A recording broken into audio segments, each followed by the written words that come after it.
This is the Democratic Republic of Congo, in short, the DRC. It's a vast nation right in the center of Africa. On the map, you can see it is bordered by 9 countries: the Central African Republic and South Sudan to the north, Uganda, Rwanda, Burundi and Tanzania to the east, Zambia and Angola to the south, and the Republic of Congo to the west. It's one of Africa's largest countries, home to nearly 100 million people, and blessed with enormous natural wealth.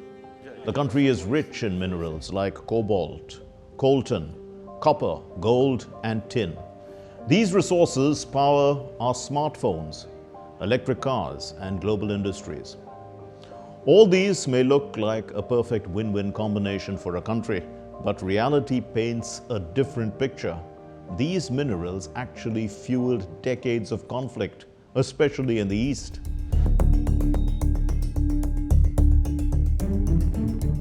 Today's story takes us to South Kivu province, near the border with Burundi, and to a key city now caught in the middle of a fast-moving rebel offensive. Thousands of civilians have been fleeing as M23 rebels advance towards the strategic border city of Uvira. The United Nations says around 200,000 people have been displaced in just a few days, and dozens of civilians have been killed. M23 is a powerful, well-armed Tutsi-led group operating in eastern Congo. Uvira sits on the shores of Lake Tanganyika, just across from Burundi. For months, it has served as a headquarters for the government of South Kivu, after the provincial capital, Bukavu, fell to M23 earlier this year. Now, with the rebels entering Uvira's outskirts, the fear of a larger regional spillover is growing. To understand this offensive, we have to step back. Eastern Congo has been unstable for nearly 30 years. All this started since the 1994 genocide in Rwanda. After the killings, some Hutu extremist militia fled into Congo. Now, Rwanda, led by Tutsi forces, repeatedly crossed the border to target those groups. This triggered 2 wars involving many of Congo's neighbors and millions of deaths. Since then, Tutsi-led rebel movements have risen again and again, claiming they are protecting their communities and accusing Congo's government of failing to honor past peace agreements. M23 takes its name from March 23, 2009 peace deal. M23 says the Congolese government never fully implemented the deal. The group is dominated by ethnic Tutsis, and Rwanda is widely accused by the UN and the United States of supporting the rebels. But Rwanda denies it. Today, M23 is stronger than ever. Its fighters have seized more territory this year than any time before. Its numbers have grown by thousands. Its leaders are building an administrative structure, appointing governors and controlling border crossings. They are, in effect, creating a parallel government across large parts of eastern Congo. The latest escalation began in early December. M23 captured towns in Luvungi, Sange and Kiliba, pushing steadily south toward Uvira. Residents describe bombardments in the hills. Shops were looted. During the chaos, the roads choked with civilians trying to flee, with many crossing into Burundi. Let's hear one of those voices. Bombs were exploding over the houses, children are dying, fathers are losing their lives, mothers too. We realized we would not survive this situation. We were told to stay locked inside our homes, but that seemed impossible. As the fighting intensifies, even Congolese soldiers have been seen fleeing toward Burundi. Government forces, along with local militia groups known as Wazalendo, are struggling to hold their positions. Meanwhile, Rwanda and M23 say Congo's forces have been attacking for months, violating previous ceasefire undertakings. And that takes us to the international dimension. Barely a week before Uvira came under threat, Congo's President Felix Tshisekedi and Rwanda's President Paul Kagame stood in Washington with the US President Donald Trump, signing what Trump called a miracle peace deal. But even as the ink dried, fighting continued. Let's hear President Trump's own words.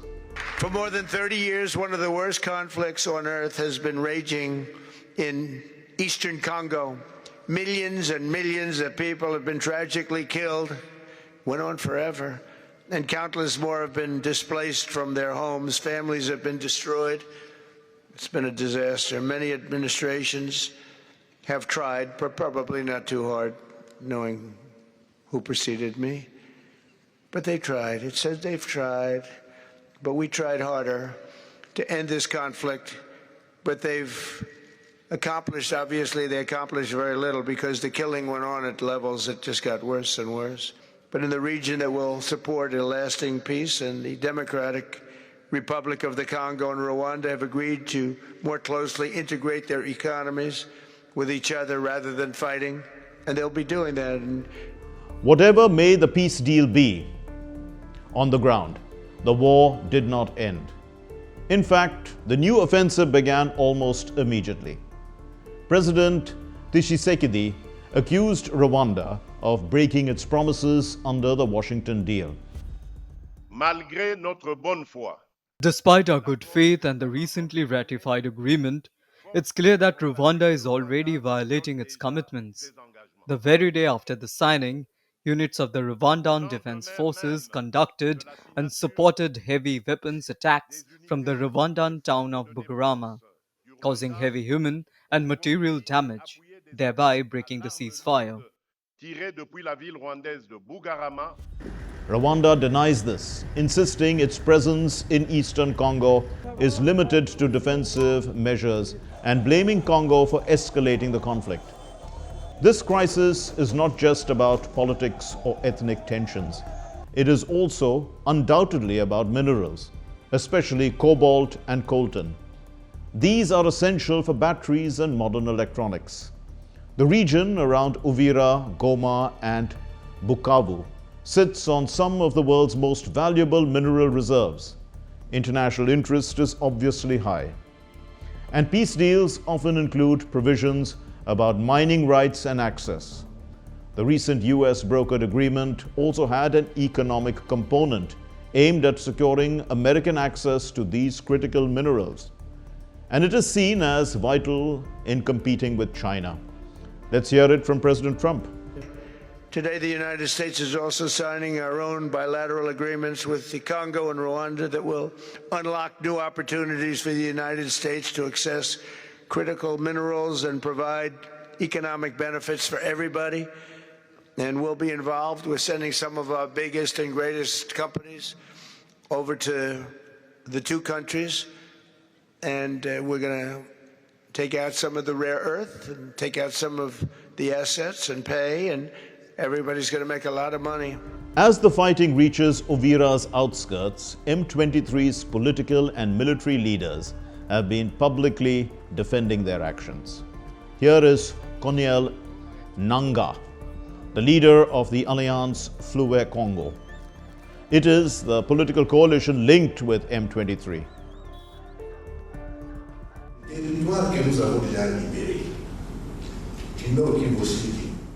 The territories we have already recovered from North Kivu to South Kivu, can you really hold on to them with only 4,000 men? Let's be serious. That was the joke.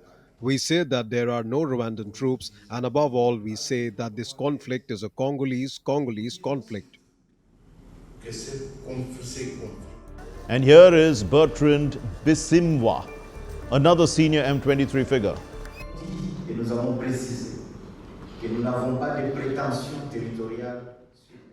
We have stated and clarified that we have no territorial claims on Burundi, and we have no intention of attacking our neighbor, because we have always lived in peace with the Burundian people.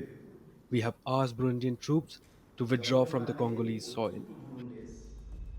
Despite these assurances, Burundi sees the fall of Uvira as an existential threat.